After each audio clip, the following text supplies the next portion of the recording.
Cataract refers to an opacity of the lens. So the human eye is like a camera. In the front of the eye, there are lenses that focus the light onto a film in the back of the eye. The human lens is made out of proteins, and when we're young, there are only a few proteins, so the lens is very clear. But just like dust forming on a window, as you get older, the proteins accumulate in the lens and they start blocking the light. At a certain age, say about 60-something years old, there's so much proteins that they're now starting to block the light, just like a lot of dust on a dirty window. So once the patient starts to experience blurred vision from the proteins in the lens, we start to call that a cataract. So a cataract develops as a result of accumulation of proteins inside the eye. So the older you are, the more proteins accumulates inside the lens. So age is the most important risk factor. But there are some other risk factors that can make a cataract develop earlier in life. The most important ones are genes. So if you have bad genes, exposure to ultraviolet light, smoking is also another one, intake of steroids, and presence of diabetes. When you have all these other risk factors, you develop a cataract earlier than the average individual.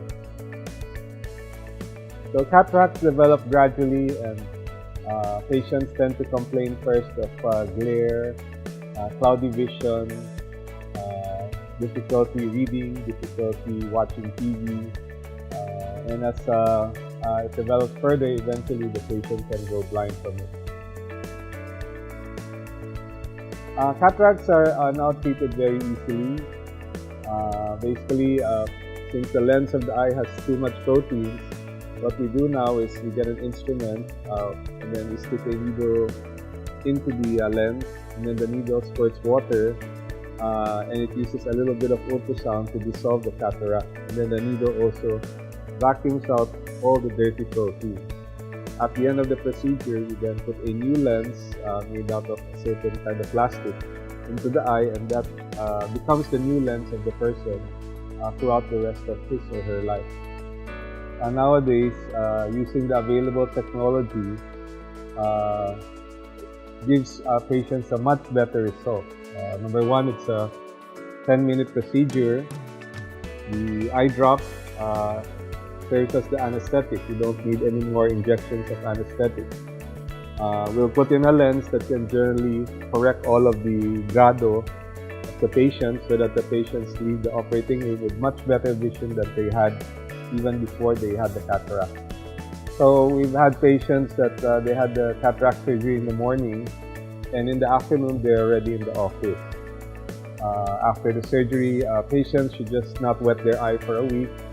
They should not rub their eye for a month, but generally they can go back to work the next day, they can drive the next day, they can get on a plane, they can bend, they can lift objects, and after a few days they can go back to their regular exercise. Now, when we used to slice up the eye, it's very painful. So the patients got these injections of anesthesia, which is also very painful. So a lot of patients would get very heavy anesthesia. So because of that, they were confined to be observed for a few days. Well, I think the most common misconception is that you have to let it ripen before you have the cataract removed. So when we say a right cataract, that means the patient is already legally blind. So many years ago, we let the cataracts ripen, because the way that we used to remove the cataract was to manually pull out the entire cataract, like pulling out a tooth. So you had to make a big wound and then pull out this cataract with a big wound. So it's easier to pull out the whole cataract if the cataract is already very hard and thick. But nowadays we don't do that. We just basically wash out the cataract. So we'd rather remove the cataract when the cataract is not yet so thick. So usually we ask patients to have the cataracts removed whenever they feel that they're not happy with the vision. There are several reasons. It's easier to remove when it's early. Number one, if you're already having a hard time reading or driving, if you remove the cataract, you can generally get your vision back. And then for safety reasons, when you have a cataract, you tend to get into accidents.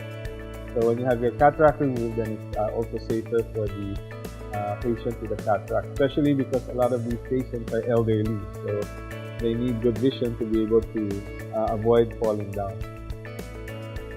I guess another misconception is that a lot of patients tend to mistake pterygium, which is a fleshy growth on the outside of the eye, for a cataract. So it's not something that the cataract is inside the eye. You don't scrape it off. You basically put a needle inside the eye and then you wash it out, and then you replace it with the lens. And then a third very common misconception is that there are actually some patients believe that there are eye drops that can treat or cure cataracts. Cataracts are basically accumulation of proteins inside the eye. So there's no eye drop that can make those proteins get out of the eye. You have to physically remove them.